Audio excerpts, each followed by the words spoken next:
Привет, друзья! Меня зовут Дмитрий, и вы на канале Дмитриев сад. Уже февраль месяц, а значит самое время заготавливать черенки для весенней прививки. И сегодня вы узнаете, какие черенки подойдут для заготовки и как их хранить до момента прививки. Итак, начнем. Вначале начнем со сроков заготовки.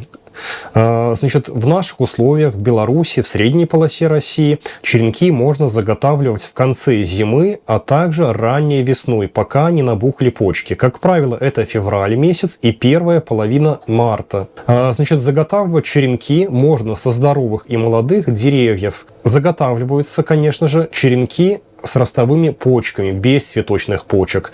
Как правило, ростовые почки, они меньше по размеру, чем цветочные. И это молодые приросты, которые сформировались за прошлый сезон. Эти приросты, вот посмотрите, я их уже срезал, это молодые побеги груши.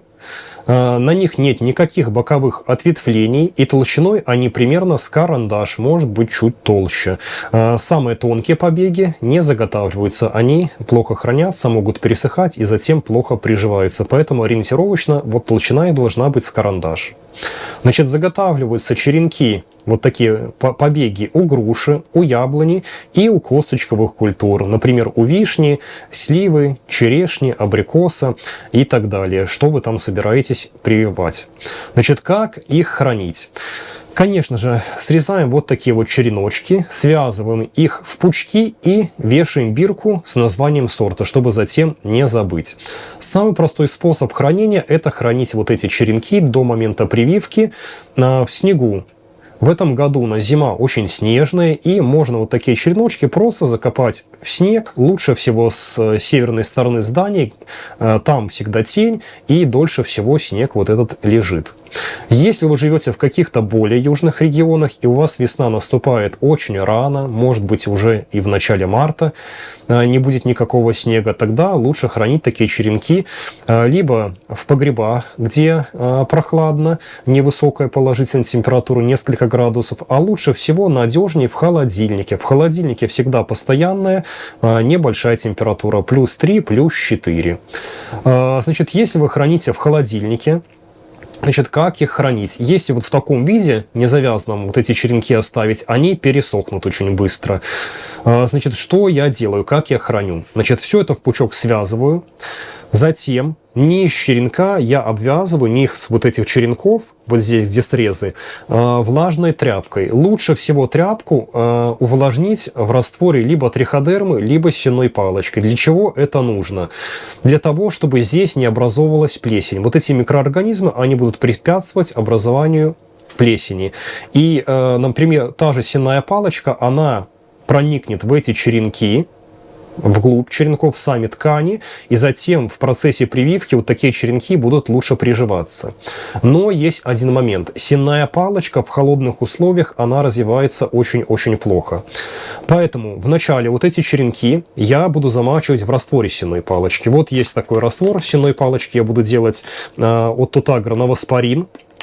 Буду на днях готовить раствор и уже буду начинать потихоньку заготавливать вот эти черенки. Значит, наращиваю сам вот эту сенную палочку. И вот эти черенки просто я в банку вот с этим раствором поставлю на сутки, чтобы они напитались сеной вот этой палочкой. Затем в этом же растворе я смочу тряпочку, обвяжу вот это все, резиночкой все свяжу и обмотаю полностью стрейч-пленкой, чтобы не было испарения влаги. И в холодильник я помещу. Так как вот эти хлысты, видите, они достаточно длинные, в холодильник их вместить трудно, поэтому не бойтесь, берите вот так вот в дугу сгибайте. Вот, согнули в дугу, замотали стрейч-пленкой, и в холодильник тогда очень удобно их поместить. Не страшно, что где-то там какой-то один черенок там у вас поломается, не проблема. Остальные черенки останутся. Вот, тем более, что черенки, видите, они очень хорошо гнутся, как лоза. И в холодильнике будут вот они лежать. Почему черенки вот такие для прививки нужно заготавливать в феврале, либо в первой половине марта? Дело в том, что на черенках не должны набухнуть почки. Они должны вот в таком спящем состоянии остаться до момента прививки. Поэтому в эти сроки черенки и заготавливаются. Весной, когда уже почки набухли, это конец марта, начало апреля, такие черенки уже не заготовишь. Они не смогут долго лежать. Вот. Почки будут просыпаться, распускаться, и затем такие черенки плохо приживутся. Вот. Прививка всегда делается черенком со спящими почками.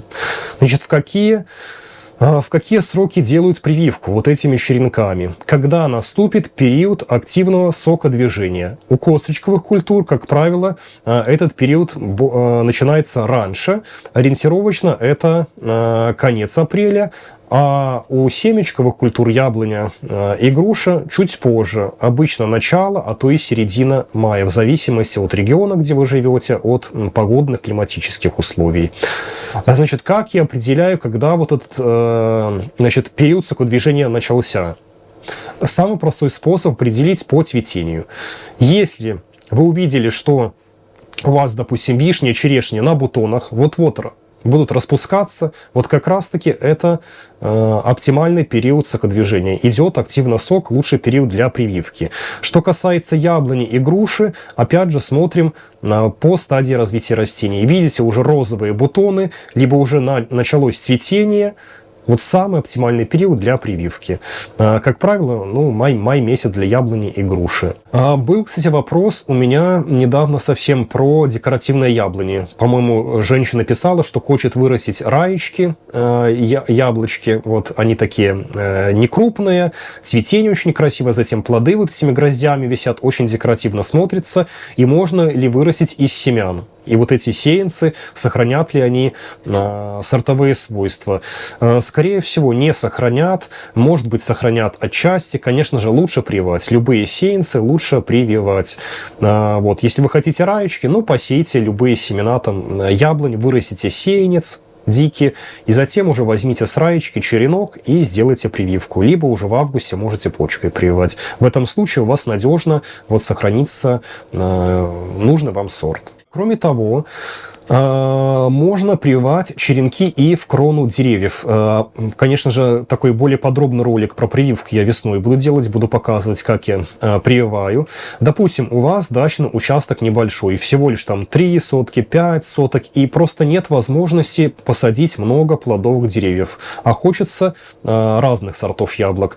Вы можете посадить всего лишь несколько яблонь на участке, 2-3 яблони, но в крону прививать огромное количество сортов. На одно дерево можете привить и 10, и 20 сортов различных яблонь. Просто в скелетные ветви, в крону вы прививаете черенки различных сортов. Все это приживается, и на одной яблоне у вас будут различные сорта яблок. Причем различного срока созревания, различных вкусовых качеств. Получится дерево-сад. У меня такое дерево, кстати, есть, там привито 7 различных сортов. И с успехом все растет и плодоносит. Поэтому буду, опять же, показывать весной, как я прививаю деревья, и сеянцы, и взрослые. А на этом все. Спасибо за лайки и подписку. До новых встреч.